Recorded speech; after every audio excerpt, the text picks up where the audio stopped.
now we saw, alright, we were discussing policies. Policies are planned ahead. Government will debate it over parliament, right? Or government will discuss with the central bank what policies to use. So those were planned. However, in economy, there were unplanned situations known as shocks. So shocks are unplanned. Or you call it unexpected events. And specifically, we want to talk about how these unplanned events affect the firms. Right? Just now we saw fiscal monetary policy affect government, affect the firms through investment. But now here we want to look at supply shocks affecting the firms in an unpredictable manner. You don't know when is it coming. Okay, so generally there are two types of shocks, and we tend to discuss negative shock because we want to use the model to reflect, right, the devastating state of economy. So in this case, if we discuss a negative shock, so far all our discussion was wages. Wages went up, AS curve shift left. But we also know in the economy, firms' cost of production also depend on energy prices and also raw materials.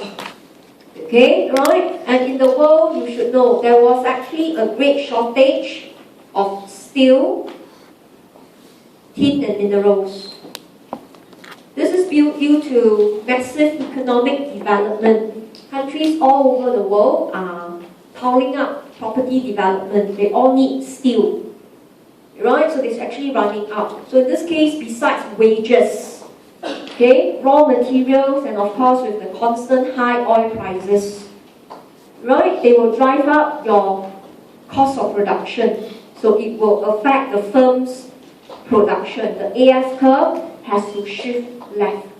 But how much the AS curve shift will depend whether it's permanent or temporary. Permanent, it means there was a loss of resources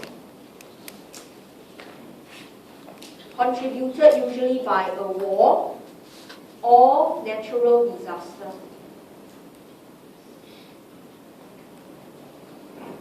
Okay, whereas if it is temporary, it is man-made. Okay, example, OPEC. Or, okay, Indonesia restrict export of sand to Singapore.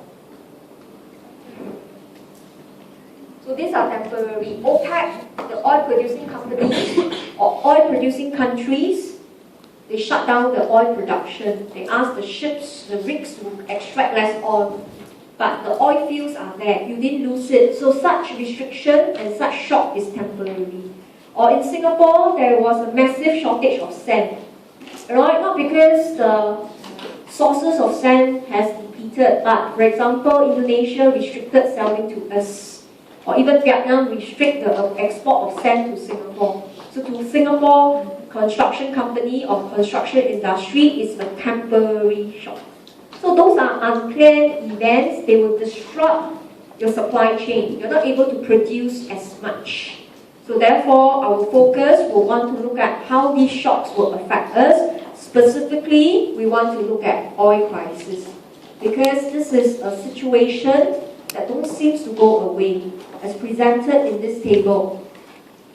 Alright, oil prices averaging usually about $50 per barrel, now shoots above the 100. Alright, so it doubled.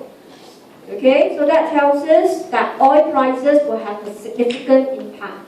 And why is it that we think that this problem won't go away? Because the study show on demand for oil or energy, okay, is still growing. So the table is showing, right, 2004 versus 2030.